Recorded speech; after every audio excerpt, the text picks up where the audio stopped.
ஓம் சாயிராம். என் அன்பு குழந்தையை, உன்னை மதிக்காதவர்களிடமிருந்து தூரமாக இருக்க கற்றுக்கொள். மதிப்பு என்பது கேட்கும் விஷயம் அல்ல, அது மனதில் இருந்து வர வேண்டும். ஒருவரும் உன்னை மதிக்கவில்லை என்றால் அதை குறித்து சோகப்பட வேண்டவே வேண்டாம். அன்பும் மதிப்பும் தரும் இடத்தில் உன் மனதை நிலைநிறுத்து. உன் சாயின் திருவடிகள் உன்னை எப்போதும் மதித்து அரவணைத்து கொண்டே இருக்கும். சிலர் உன்னை நினைப்பது அவர்களுக்கு தேவை இருக்கும் போதுதான். தேவை முடிந்தவுடன் அவர்கள் மறைந்து விடுவார்கள். ஆனால் நீயோ மனம் உடைய வேண்டியதில்லை. ஏனென்றால் நம்ம உதவி சாயிக்காக செய்தது என்ற உணர்வு இருந்தால் யாராவது நம்மை உபயோகித்தாலும் அது நமக்கு புண்படாது. நீ செய்கின்ற உதவியை பலன் எதிர்பார்க்காமல் செய்.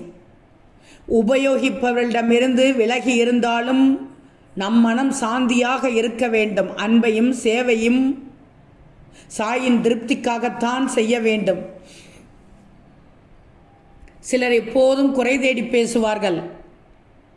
நல்ல செயல்களை கூட சிரித்து பேசுவார்கள். இவர்கள் சொல்கிற வார்த்தையை மனதில் வைத்து வருத்தப்பட தேவையில்லை. ஏனென்றால் அவர்கள் சொல்கிறது அவர்களுடைய கண்ணோட்டம் மட்டுமே, நிஜமல்ல. பாராட்டிலும் பழியிலும் சாந்தமாக இருப்பவன் எனக்கு பிரியமானவன். உன் சாயி சொல்கிறேன், பாராட்டிலும் பழியிலும் சாந்தமாக இருப்பவன் எனக்கு பிரியமானவன். ஆகவே விமர்சிப்பவர்களிடமிருந்து தூரமாக இரு. உன் செயல்களை சாயி காண்கிறார் என்பதுதான் உண்மை. சிலர் எப்போதும் மற்றவர்களை தாழ்த்தி பேசுவார்கள். அவர்களுக்கு அகந்தை அதிகம். பிறரின் மதிப்பை குறைப்பதில்தான் சந்தோஷம். நீ நினைவில் கொள்ள வேண்டியது இப்போது என்ன தெரியுமா? சாயின் பார்வையில் எல்லோரும் சமம். சாய் யாரையும் தாழ்த்தி பார்ப்பதில்லை.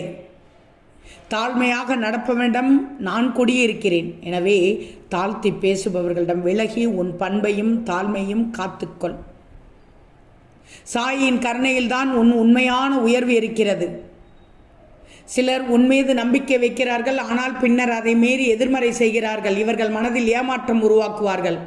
உன் மனதை அவர்களின் செயலில் அடையாளப்படுத்தாதே. நம்பிக்கை வைக்க வேண்டும் என்றால் சாயியிடம் மட்டுமே நம்பிக்கை வைக்க வேண்டும். எப்போதும் நம்பிக்கையை உறுதியுடன் வைத்திருந்தால் நன்மை தரும்.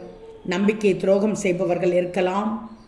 நம்பிக்கையை மனிதர்களில் வைத்து விடாமல் சாயியிடம் மட்டுமே வைத்திருங்கள். அப்போது ஏமாற்றமும் சோகமும் இல்லாமல் மனம் அமைதியாக இருக்கும். ஓம் சாயிராம்.